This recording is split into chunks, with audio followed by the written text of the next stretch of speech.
একটা লোক, মহিলা তার স্বামী গায়েব হয়ে গেল, তার স্বামী গায়েব হলে হানাফি মাযহাব বললে তাকে 80 বছর অপেক্ষা করতে হবে। তো বেড়ে 80 বছর তো মারাই যাব। তখন সেজন্য মালিকি মাযহাবের ফতোয়া এখানে গ্রহণ করা হয়েছে। মালিকি মাযহাব হচ্ছে 4 বছর ধরতে হবে। 4 বছর ধরে নিরুদ্দেশ হয়ে যায়, তাহলে 4 বছর পরে সে ইদ্যত পালন করবে, 4 মাস 10 দিন। এরপরে সে যখন তাকে বিয়ে দিয়ে দিবে তাইলে হবে। আবার এরপর আবার মাসালা হচ্ছে, যদি আগের স্বামী ফিরে আসে ইচ্ছা হলে সে নিয়ে নিতে পারবে, আবার তালাক নিতে হবে। শাফিঈ মাযহাব, হানাফি মাযহাব 80 বছর অপেক্ষা করবে, আর মালিকি মাযহাব 4 বছর পরে আবার বিয়ে করতে পারে। এটা কোন মাসালা?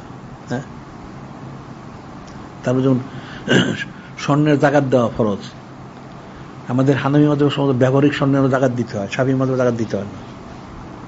শাফিঈ মাযহাবে ব্যবহারিক স্বর্ণের কোনো জাকাত দিতে হয় না, এটা ফরজ, এটা দিতে হয়, নফল এগুলো। তো এটা গুণ হবে না? এটা কেমন হইল? হ্যাঁ, এটা কেমন হইল? এখন শাফিঈ মাযহাবে ব্যবহারিক স্বর্ণের জাকাত দিতে হয় না। আবার আমাদের মাযহাবে হজ করতে হলেও বালেগ হইতে হবে, শাফিঈ মাযহাবে না বালেগের হজ করা ফরজ। তাই কেমন হইল? তাহলে দেখুন আমাদের না বালেগ যারা হজ করে এদের কবিরে গুণ হয়ে পড়ে ওই ফতোয়া মোতাবেক। এটার ফয়সালা কি? মূর্খরা তো মাসালাই জানে না। মাসালা তো অনেক রকম আছে, ইখতিলাফি বিষয়গুলো অনেক রকম আছে। আমরা আমাদের ফতোয়ার দোষটা দলিলটা আছে, দেখ দলিল তো আছে।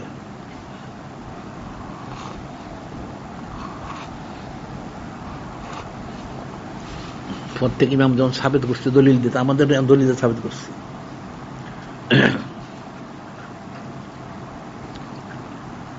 সুন্নত পালন করা ফরজ, সাহিদ দলিল পালন করা ফরজ, আমাদের দলিল আছে। তো তারা দলিলটা খণ্ডন করে এটা। আর এই আলতু ফালতু উসুল দিলে তো চলবে না, এই আলতু ফালতু উসুল আমরা মানি না। এগুলি যে ওয়াহাবিদের ইমাম ইবনে তাইমিয়া, তার তো অনেক উসুল আছে। তো উসুল দললে তো হানাফি মাযহাব বাতিল হয়ে যায়, সেটা কি করবো? ইবনে তাইমিয়ার উসুল আনলে হানাফি মাযহাব বাতিল, তা আমি কি করবো? এক একজনের এক উসুল। তো আমাদের উসুলটা দেখ ঠিক আছে কিনা, শরীর সম্মত কিনা, তারপরে সে ফয়সালা হবে।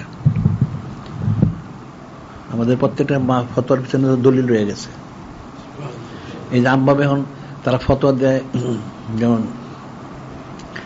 মহিলাদের জামাত মাকরুহ তাহরিমি, এই ফতোয়াটা তো শুদ্ধ না আসলে।